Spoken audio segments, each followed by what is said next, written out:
आप सभी को प्यार भरा राधे राधे और आप सभी को चैत्र नवरात्रि की हार्दिक शुभकामनाएं। चैत्र नवरात्रि 2026 में एक छोटी सी गलती भी ऐसा परिणाम दे सकती है जिसकी कल्पना भी करना मुश्किल है। बहुत से लोग नवरात्रि में व्रत तो रखते हैं, पूजा भी करते हैं, लेकिन अनजाने में एक ऐसी भूल कर बैठते हैं जो माता रानी को प्रसन्न करने के बजाय उन्हें क्रोधित कर देती है। और जब माता दुर्गा का क्रोध प्रकट होता है तो जीवन में ऐसी बाधाएं आने लगती हैं जिनका कारण समझना भी कठिन हो जाता है। इसलिए इस बार 19 मार्च 2026 से शुरू होने वाली चैत्र नवरात्रि में एक बात हमेशा याद रखिए, व्रत रखते समय कुछ फल और कुछ सब्जियां ऐसी होती हैं जिन्हें शास्त्रों में वर्जित बताया गया है। यदि इन्हें भूलकर भी खा लिया जाए तो माना जाता है कि यह व्रत की पवित्रता को भंग कर देता है। नवरात्रि केवल उपवास का नाम नहीं है, यह वह समय है जब मां जगदम्बा की शक्ति पृथ्वी पर विशेष रूप से सक्रिय मानी जाती है। इन नवरात्रों में की गई साधना, भक्ति और संयम मनुष्य के जीवन की दिशा बदल सकते हैं, लेकिन यही 9 दिन अगर लापरवाही या अज्ञानता में बिताए जाएं तो वह शुभ अवसर भी निष्फल हो सकता है। शास्त्रों में कहा गया है, जब घर में पवित्रता, संयम और श्रद्धा रहती है तो वहां माता लक्ष्मी का स्थायी निवास होता है। लेकिन जहां नियमों की अनदेखी होती है वहां से समृद्धि धीरे धीरे दूर चली जाती है और जीवन में अनचाही परेशानियां बढ़ने लगती हैं। इसलिए इस बार की चैत्र नवरात्रि को साधारण मत समझिए, क्योंकि यही वह पावन समय है जब ब्रह्मांड की रचना का आरंभ हुआ था। पौराणिक कथाओं के अनुसार जब संपूर्ण सृष्टि अंधकार में डूबी हुई थी और चारों ओर शून्य ही शून्य था, तब ब्रह्मा जी ने आदिशक्ति मां दुर्गा की कठोर तपस्या की। माता ने प्रसन्न होकर उन्हें सृष्टि निर्माण की दिव्य शक्ति प्रदान की। कहा जाता है कि जिस दिन ब्रह्मा जी ने सृष्टि की रचना प्रारंभ की वह दिन कोई और नहीं बल्कि चैत्र मास के शुक्ल पक्ष की प्रतिपदा थी। इसी कारण यह दिन हिंदू नववर्ष की शुरुआत भी माना जाता है। यही कारण है कि चैत्र नवरात्रि को केवल एक धार्मिक पर्व नहीं बल्कि सृष्टि के नवजन्म का उत्सव कहा गया। इन पावन दिनों में माता दुर्गा की कृपा प्राप्त करने के लिए शास्त्रों में एक अत्यंत प्रभावशाली मंत्र बताया गया है। कहा जाता है कि जो व्यक्ति श्रद्धा से इस मंत्र का जप करता है उसके जीवन से अनेक बाधाएं दूर होने लगती हैं। वह पवित्र श्लोक है, या देवी सर्वभूतेषु शक्ति रूपेण संस्थिता नमस्तस्यै नमस्तस्यै नमस्तस्यै नमो नमः। इस मंत्र का अर्थ है, जो देवी समस्त प्राणियों में शक्ति के रूप में विराजमान है उन्हें बार बार नमस्कार है। लेकिन आगे जानना अत्यंत आवश्यक है कि नवरात्रि के व्रत में कौन कौन से फल और 5 ऐसी सब्जियां हैं जिन्हें भूलकर भी नहीं खाना चाहिए, क्योंकि यही वह छोटी सी गलती है जो व्रत की पवित्रता को भंग कर देती है। इस बार चैत्र नवरात्रि की शुरुआत 19 मार्च 2026 से हो रही है और इसका समापन महानवमी दशमी के साथ होगा। इस बार माता रानी किस सवारी पर आ रही हैं और किस सवारी से प्रस्थान कर रही हैं, यह जानना भी बहुत जरूरी है। शास्त्रों के अनुसार दिन के हिसाब से माता रानी की सवारी तय होती है। इस बार माता रानी पालकी पर सवार होकर आ रही हैं और उनका प्रस्थान हाथी पर होगा। हाथी पर विदाई अत्यंत शुभ मानी जाती है, जो यह दर्शाती है कि माता अपने साथ सारे कष्ट ले जाएंगी और धरती पर उत्तम वर्षा और धन धान्य की वर्षा करेंगी। ग्रहों की ऐसी विशेष स्थिति बन रही है जो सैकड़ों वर्षों में कभी कभी ही बनती है। इन 9 दिनों में पृथ्वी पर सकारात्मक और नकारात्मक शक्तियां दोनों अपने चरम पर होंगी।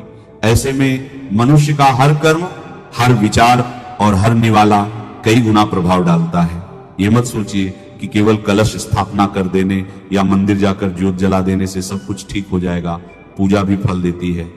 जब जीवन की हर छोटी प्रक्रिया शुद्ध हो और उसमें सबसे महत्वपूर्ण है भोजन। शास्त्र कहते हैं कि जैसा अन्न वैसा मन और जैसा मन वैसा भाग्य। नवरात्रि के 9 दिनों में यह सिद्धांत नियम बन जाता है। उस समय आदिशक्ति का तत्व वातावरण में व्याप्त रहता है। माता रानी सात्विकता की देवी हैं, उन्हें सात्विकता प्रिय है। अगर उन 9 दिनों में आपके घर की रसोई में तामसिकता प्रवेश कर गई तो वह दिव्य ऊर्जा आपके घर की दहलीज से ही लौट जाती है। बाहर से भले सब कुछ ठीक दिखे, लेकिन भीतर से जीवन खोखला होने लगता है। अचानक खर्च बढ़ने लगते हैं, बिना वजह नुकसान होने लगता है, घर में कलह बढ़ती है और मनुष्य समझ ही नहीं पाता कि आखिर गड़बड़ कहां हो रही है। अब प्रश्न उठता है कि आखिर ऐसी कौन सी चीजें हैं जो देखने में तो साधारण सब्जियां लगती हैं, लेकिन नवरात्रि के 9 दिनों में जहर के समान प्रभाव डालती हैं। आयुर्वेद और प्राचीन ग्रंथों के अनुसार कुछ खाद्य पदार्थ ऐसे होते हैं जिनमें तामसिक गुण अत्यधिक होते हैं।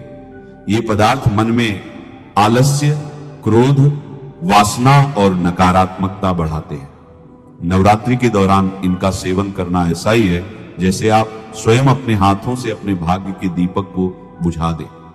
और सबसे चौंकाने वाली बात यह है कि इन 5 सब्जियों में से एक सब्जी ऐसी है जो लगभग हर भारतीय घर में रोज बनती है। लोग उसे साधारण समझते हैं, लेकिन नवरात्रि में वही सबसे बड़ी भूल बन सकती है। यही कारण है कि कई लोग पूजा भी करते हैं, 9 दिन का व्रत भी रखते हैं, फिर भी जीवन में लगातार संघर्ष झेलते रहते हैं, क्योंकि अनजाने में उनसे वो गलती हो जाती है जिसका दुष्प्रभाव तुरंत नहीं बल्कि धीरे धीरे सामने आता है। याद रखिए, नवरात्रि केवल उपवास का दिन नहीं है, यह वाक्य आत्मशुद्धि का दिन है। यह अपने खान पान, विचार और कर्म को सात्विक बनाने का दिन है। उन 9 रातों में आप जो भी बनाते हैं, जो भी खाते हैं, वह सीधे आपके भाग्य खाते में दर्ज हो जाता है। इसलिए लापरवाही मत कीजिए क्योंकि बात सिर्फ स्वाद की नहीं है, बात आपके घर की सुख शांति, आपकी आर्थिक स्थिति और आपके आने वाले कल की है। आगे मैं आपको विस्तार से बताने वाला हूं कि वे कौन सी 5 सब्जियां हैं जिन्हें इन 9 दिनों में भूलकर भी रसोई में नहीं लाना चाहिए। ध्यान से सुनते रहिए, क्योंकि यह जानकारी आपको और आपके परिवार को बड़े संकट से बचा सकती है। उससे पहले हम ये जानते हैं कि जो लोग नवरात्रि के दिन फलाहार करते हैं, इस दिन कौन से फल खाना हमारे शास्त्रों में वर्जित बताया गया है। तो चलिए शुरू करते हैं। देवी भागवत पुराण में स्पष्ट लिखा हुआ है कि नवरात्रि के 9 दिनों में ऐसे किसी भी फल या आहार का सेवन नहीं करना चाहिए जिसमें बीज हो, भारीपन हो या तामसिक गुण अधिक हो, क्योंकि इन पावन रातों में देवी तत्व पृथ्वी पर सक्रिय रहता है और माता सात्विकता की देवी है। जिन फलों में अधिक बीज होते हैं वे रजस और तमस गुण को बढ़ाते हैं, यह मन को चंचल बनाते हैं, विचारों में अस्थिरता लाते हैं और साधना में बाधा डालते हैं। इसी कारण सबसे पहले बात आती है अमरूद की। अमरूद में असंख्य बीज होते हैं। नवरात्रि के दिनों में इसका सेवन करने से मन की शुद्धता भंग होती है, इसीलिए इसे त्यागने का विधान है। इसके बाद अनार आता है। अनार देखने में जितना सुंदर लगता है, भीतर उतने ही अधिक बीज होते हैं। शास्त्रों की दृष्टि में यह भी वर्जित फल माना गया है। पपीता, तरबूज और खरबूजा, इन तीनों फलों में भी बीजों की अधिकता होती है, इसलिए नवरात्रि के 9 दिनों में इनका सेवन नहीं करना चाहिए। इसलिए नवरात्रि के दौरान सबसे उत्तम आहार वही माना गया है जो हल्का, सात्विक और सरल हो, जैसे केला, सेब, नाशपाती, शकरकंद, सिंघाड़ा, साबूदाना, दूध और दूध से बनी सात्विक चीजें। याद रखिए, यह नियम डराने के लिए नहीं बनाए गए हैं, बल्कि भक्त की रक्षा के लिए बनाए गए हैं। जिस दिन पूरा ब्रह्मांड देवीमय होता है, उस दिन अगर हमारा आहार भी सात्विक हो जाए तो जीवन अपने आप सुखमय होने लगता है। और जब जीवन सात्विक होता है तब दुख, दरिद्रता और बाधाएं स्वयं रास्ता छोड़ देती है। इसलिए इस चैत्र नवरात्रि संकल्प लीजिए कि आप अपने आहार को शुद्ध रखेंगे, वर्जित फलों से दूर रहेंगे और पूरे श्रद्धा भाव से मां जगदंबा की आराधना करेंगे। माता रानी अवश्य प्रसन्न होंगी और आपके जीवन में सुख, शांति और समृद्धि की वर्षा करेंगे। एक छोटा सा मंत्र भी माता को प्रसन्न करने के लिए जरूर जपें, ऐ ह्रीं क्लीं चामुंडाय विच्चे। अब हम ये जानते हैं कि नवरात्रि के 9 दिनों में कौन सी 5 सब्जियां हमारे शास्त्रों में वर्जित बताई गई हैं, जिन्हें ना खानी चाहिए और ना ही बनानी चाहिए। पहली सब्जी, जिसे देखकर शायद आपको यकीन ना हो, लेकिन शास्त्रों में इसे नवरात्रि के दिनों में घर के भीतर लाना तक वर्जित बताया गया है, वह सब्जी है बैंगन। जी हां, आपको आश्चर्य हो सकता है, लेकिन बैंगन को लेकर हमारे सनातन ग्रंथों में अत्यंत कठोर नियम बताए गए हैं। किसी भी विशेष पर्व, तिथि या नवरात्रि के दिन तो इसे स्पर्श करना भी दोषपूर्ण बताया गया है। अब प्रश्न ये उठता है कि ऐसा क्यों कहा गया है? इसके पीछे केवल आस्था नहीं बल्कि गहरे आध्यात्मिक और व्यावहारिक कारण छिपे हुए हैं। आध्यात्मिक दृष्टि से बैंगन को तामसिक प्रवृत्ति की सब्जी माना गया है। प्राचीन मान्यताओं के अनुसार इसमें अत्यधिक मात्रा में बीज होते हैं और जहां बीजों की संख्या अधिक होती है वहां मन की चंचलता भी बढ़ती है। यह मन में वासना, उत्तेजना और अस्थिरता को जन्म देता है। नवरात्रि वह समय है जब साधक को अपने भीतर पूर्ण संयम स्थापित करना होता है। यह साधना, तपस्या और आत्मचिंतन के 9 दिन हैं। इस समय मन को स्थिर और शांत रखना अत्यंत आवश्यक है ताकि साधक देवी तत्व से जुड़ सके। यदि इन पावन दिनों में बैंगन की सब्जी, भरता या कोई भी व्यंजन बनाया जाए तो यह माना जाता है कि घर के सदस्यों के स्वभाव में उग्रता आने लगती है। छोटी छोटी बातों पर क्रोध, तकरार और कलह बढ़ने लगता है। जहां अशांति होती है वहां लक्ष्मी का वास नहीं होता। धीरे धीरे घर की सुख समृद्धि प्रभावित होने लगती है और मानसिक तनाव बढ़ता चला जाता है। वैज्ञानिक दृष्टि से भी सावधानी बताई गई है। नवरात्रि के 9 दिनों में ग्रहण किया गया भोजन सीधे शरीर और मन दोनों को प्रभावित करता है। यदि अनजाने में भी अशुद्ध या दूषित भोजन हो जाए तो व्रत और पूजा का संपूर्ण फल नष्ट हो सकता है। इसलिए संकल्प लें कि 9 दिनों में बाजार जाते समय बैंगन की ओर देखेंगे भी नहीं। अब बात करते हैं दूसरी सब्जी की, जिसे कई ग्रंथों में बैंगन से भी अधिक हानिकारक बताया गया है। यह सब्जी राहु के प्रभाव से जुड़ी मानी जाती है और साधना में बाधा उत्पन्न कर सकती है। यह सब्जी है मूली। सुनकर आपको आश्चर्य हो सकता है क्योंकि मूली को तो सामान्यतः स्वास्थ्यवर्धक माना जाता है, लेकिन यहां विषय केवल स्वास्थ्य का नहीं बल्कि ऊर्जा और वातावरण का है। मूली तीव्र गंध वाली सब्जी मानी जाती है। शास्त्रों में कहा गया है कि जिस भोजन में अत्यधिक तीखी गंध हो वह तामसिक और राक्षसी प्रवृत्ति का होता है। नवरात्रि की रातों में सूक्ष्म जगत में अनेक प्रकार की सकारात्मक शक्तियां सक्रिय रहती हैं। जब घर में मूली काटी या पकाई जाती है तो उसकी गंध पूरे वातावरण में फैल जाती है और यह गंध सकारात्मक ऊर्जा को कमजोर कर देती है। घर का वातावरण भारी और अशांत हो जाता है। शास्त्रों के अनुसार माता को शीतल प्रकृति वाली वस्तुएं प्रिय हैं। मूली की तासीर उग्र मानी जाती है। यदि इन 9 दिनों में मूली की सब्जी, मूली के पराठे या सलाद बनाया जाए तो इसे रोगों को आमंत्रण देने जैसा माना गया है। ऐसा भी कहा गया है कि इस दिन मूली खाने से बुद्धि भ्रमित हो सकती है और व्यक्ति ऐसे निर्णय ले सकता है जिनका पछतावा उसे लंबे समय तक करना पड़ता है। सोचिए, क्या आप चाहेंगे कि आपकी एक छोटी सी भूल आपके पूरे वर्ष की मेहनत पर पानी फेर दे? बिल्कुल नहीं। अब एक अत्यंत महत्वपूर्ण बात समझना आवश्यक है।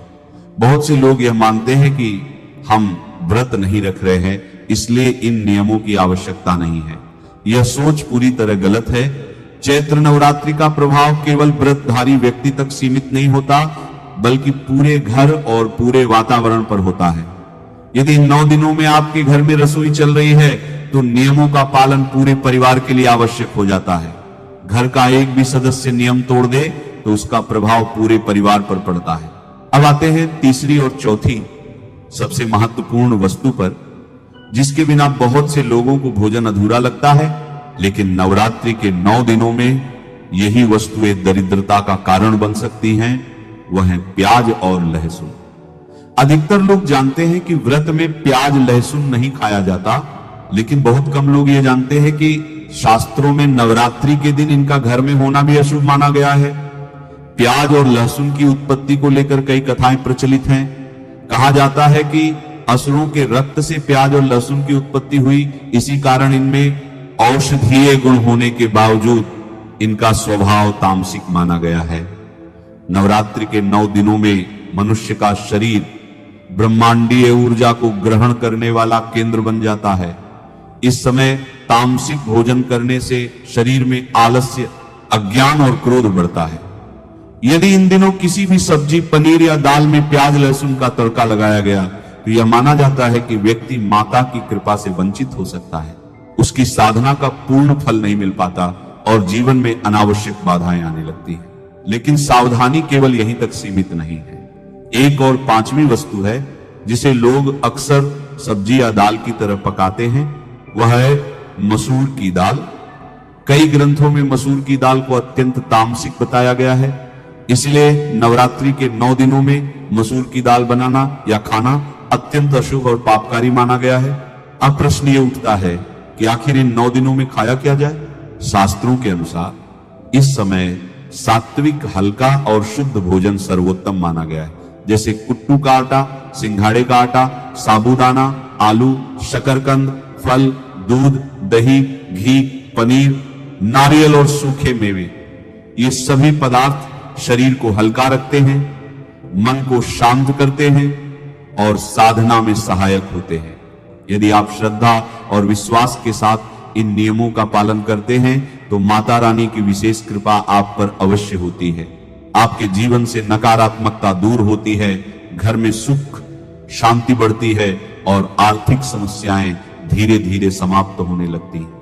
अब इन 9 दिनों में कौन सी सब्जी घर में बनानी चाहिए? 19 मार्च 2026 से शुरू होने वाली इस चैत्र नवरात्रि पर आप लौकी की सब्जी निसंकोच बना सकते हैं। लौकी को शास्त्रों में अत्यंत शुद्ध, हल्की और सात्विक सब्जी माना गया है। इसे खाने से मन शांत रहता है, विचारों में स्थिरता आती है और शरीर हल्का महसूस करता है, जिससे पूजा पाठ और साधना में मन सहज रूप से लगने लगता है। इसके अतिरिक्त आप कच्चे केले की सब्जी, कद्दू की सब्जी या तुरई की सब्जी भी बना सकते हैं। ये सभी सब्जियां सात्विक श्रेणी में आती हैं और माता को प्रिय मानी गई है। इनका सेवन करने से शरीर में शीतलता बनी रहती है और मन भक्ति की ओर सहज रूप से आकर्षित होता है। अब एक बहुत महत्वपूर्ण बात ध्यान से सुनिए। अक्सर हम ऐसे नियमों को अंधविश्वास कहकर नजरअंदाज कर देते हैं। हम सोचते हैं कि भगवान तो केवल भाव के भूखे हैं, उन्हें खाने पीने से क्या फर्क पड़ता है।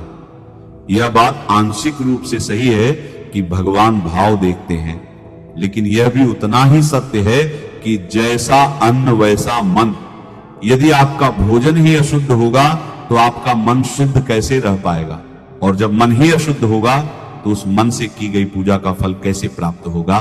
मार्च का यह समय आपके लिए एक दुर्लभ अवसर लेकर आता है। यह वह समय है जब आप अपने पुराने पापों और नकारात्मकताओं को पीछे छोड़कर जीवन की नई शुरुआत कर सकते हैं। कहा जाता है कि इन 9 दिनों में ब्रह्मांड के द्वार विशेष रूप से खुले रहते हैं। यदि आप थोड़ा सा संयम रख लें, अपनी इंद्रियों पर थोड़ा सा नियंत्रण कर लें और अपनी जीभ पर काबू पा लें, तो माता रानी आपकी झोली खुशियों से भर सकती है। कल्पना कीजिए उन दिव्य नवरात्रों की, जब पूरा संसार माता की भक्ति में डूबा होगा, मंदिरों में घंटे और शंख की ध्वनि गूंज रही होगी, चारों ओर धूप, दीप और अगरबत्ती की सुगंध फैल रही होगी। आपके घर में भी सात्विक भोजन की सौम्य खुशबू आ रही होगी। जब आप शुद्ध मन और शुद्ध शरीर से मां जगदंबा के सामने हाथ जोड़ेंगे तो वह दिव्य ऊर्जा सीधे आपके भीतर प्रवेश करेगी। आपको स्वयं अनुभव होगा कि कोई अदृश्य शक्ति आपकी रक्षा कर रही है। लेकिन जरा सोचिए, यदि उसी समय आपके घर में प्याज, लहसुन या बैंगन पकने की गंध आ रही हो तो वह पूरी सात्विकता भंग हो जाएगी। उन नवरात्रों में जो नकारात्मक शक्तियां सक्रिय रहती हैं, वे ऐसे वातावरण की ओर जल्दी आकर्षित होती हैं। इसके बाद धीरे धीरे परेशानियों की शुरुआत हो सकती है, कभी बीमारी का रूप लेकर, कभी धन अटकने के रूप में, कभी बच्चों के पढ़ाई में मन न लगने के रूप में, और कभी पति पत्नी के बीच कलह के रूप में। यह सब उसी नकारात्मक ऊर्जा का परिणाम माना जाता है। इसीलिए मैं आपसे हाथ जोड़कर निवेदन करता हूं कि 19 मार्च 2026 से एक प्रयोग के तौर पर ही सही, लेकिन इन नियमों का पालन अवश्य करें। अपने घर की महिलाओं को, माताओं को, बहनों को पहले से ही बता दें कि 9 दिनों में बाजार से बैंगन, मूली, प्याज, लहसुन और मसूर की दाल बिल्कुल न लाएं। बेहतर होगा कि एक दिन पहले ही रसोई की अच्छी तरह सफाई कर ले और गंगा जल छिड़कर उसे पवित्र करें, क्योंकि रसोई घर ही पूरे घर का ऊर्जा केंद्र होता है। यदि रसोई शुद्ध है तो पूरा घर शुद्ध माना जाता है। इस जानकारी को साझा करना आवश्यक है। यदि आप इस चैत्र नवरात्रि का व्रत रख रहे हैं या किसी कारणवश व्रत नहीं भी रख रहे हैं, फिर भी आपको इन भयंकर गलतियों को भूलकर भी अपने सपने में भी नहीं करनी चाहिए, क्योंकि हमारे स्वप्न शास्त्र और भविष्य पुराण में साफ साफ और कड़े शब्दों में कहा गया है कि व्यक्ति के स्वप्न में भी किए गए गलत काम या नकारात्मक विचार का परिणाम हमें इसी जन्म में और इसी कालचक्र में भोगना पड़ता है।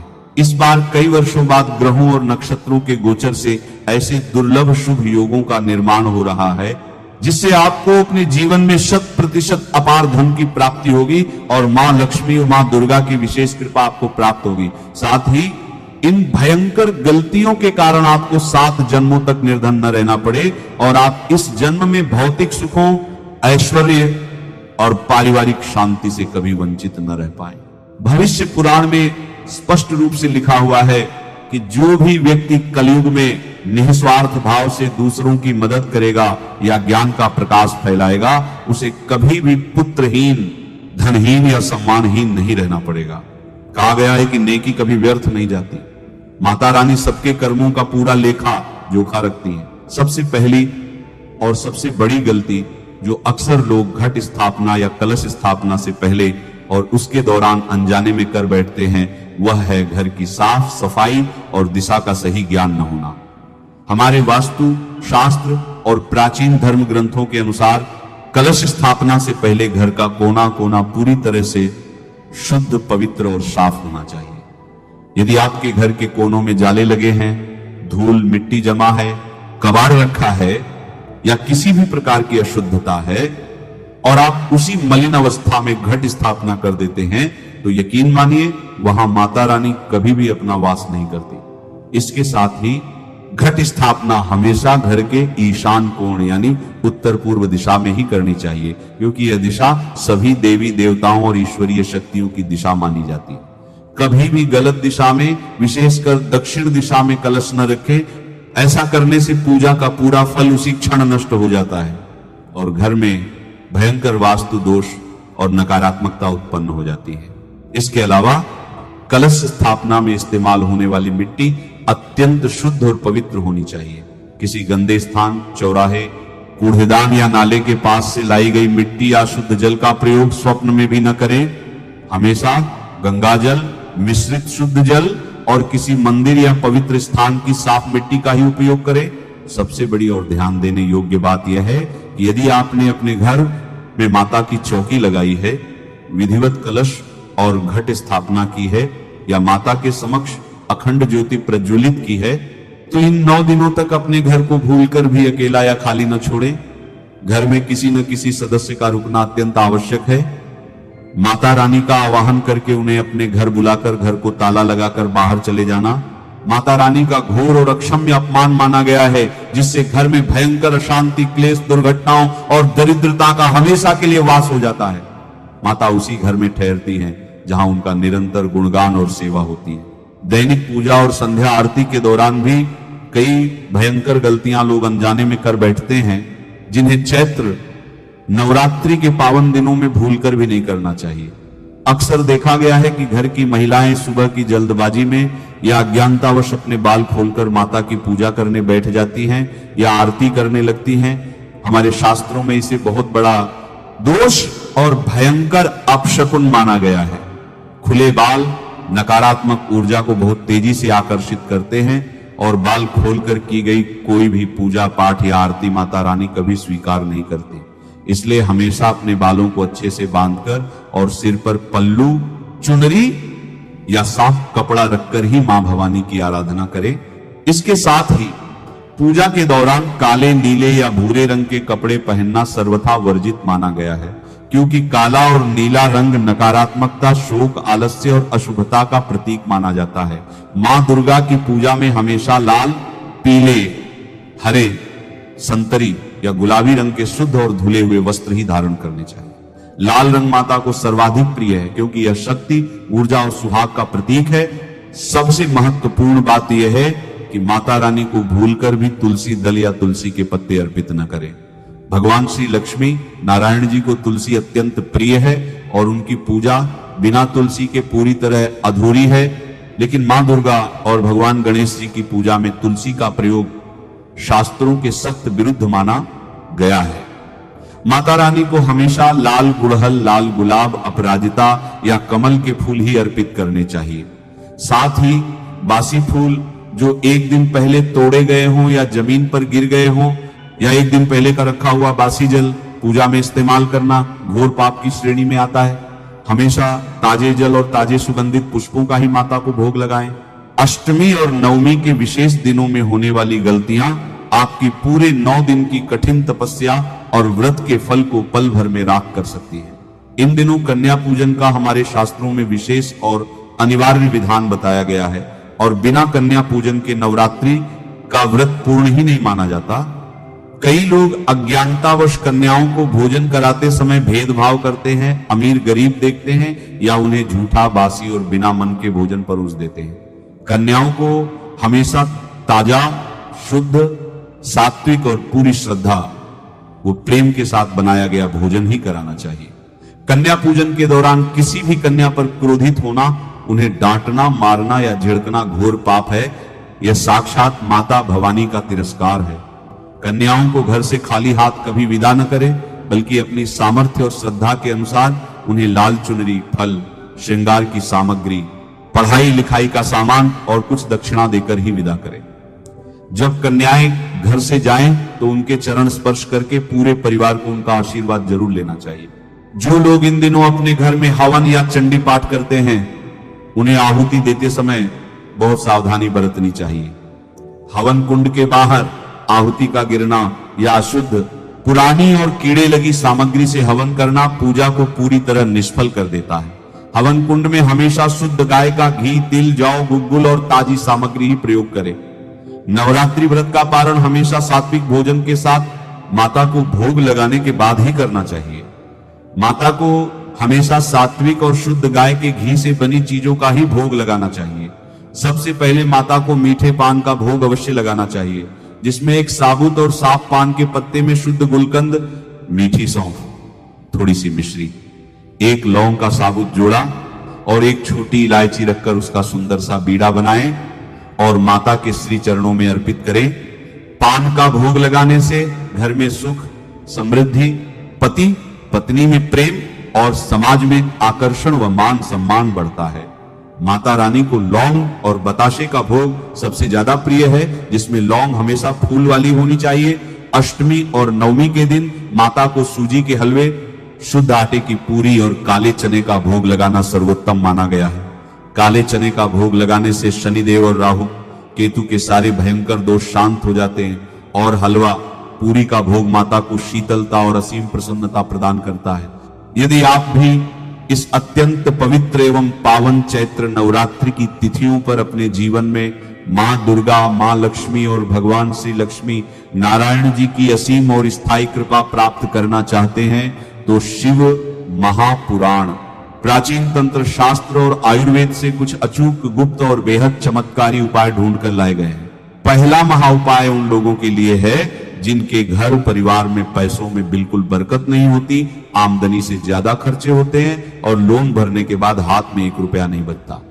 नवरात्रि के किसी भी शुभ अवसर, विशेषकर अष्टमी के पावन अवसर पर शाम के समय गोधूली वेला में माता रानी के समक्ष एक शुद्ध गाय के घी का दीपक जलाएं, साबुत फूल वाली लौंग के 9 जोड़े लें और एक साफ कटोरी में शुद्ध देसी कपूर लें। माता रानी के सामने लाल आसन पर बैठकर देवी के अत्यंत सिद्ध और शक्तिशाली नवार्ण मंत्र ऐ ह्रीं क्लीं चामुंडाय विच्चे का कम से कम 108 बार पूर्ण श्रद्धा से जाप करें। जाप के बाद उस कपूर को प्रज्वलित करें और उसमें एक एक करके लाओं के जोड़े माता का ध्यान करते हुए डाल दें। जब सब कुछ जलकर पूरी तरह भस्म हो जाए तो वहीं बैठकर मां भवानी से अपने परिवार की सकुशलता, कर्ज मुक्ति एवं धन संपत्ति में वृद्धि की मंगल कामना करें। अगले दिन सुबह स्नान के बाद उस भस्म को एक छोटे से साफ लाल कपड़े में बांधकर अपनी तिजोरी, गल्ले या धन रखने वाले स्थान पर रख दें। यकीन मानिए, इस अचूक उपाय से आपके घर में धन खींचने के नए मार्ग खुलेंगे। दूसरा चमत्कारी उपाय उन लोगों के लिए है जो वर्षों से सरकारी नौकरी या मनचाही सफलता की तैयारी कर रहे हो, जिनके विवाह में बार बार अड़चने आ रही हो या जिनके काम बनते बनते बिगड़ जाते हो। जिस प्रकार भगवान श्री लक्ष्मी नारायण को तुलसी अत्यंत प्रिय है, उसी प्रकार माता जगदम्बा को लाल रंग का गुड़हल का फूल सबसे ज्यादा प्रिय है।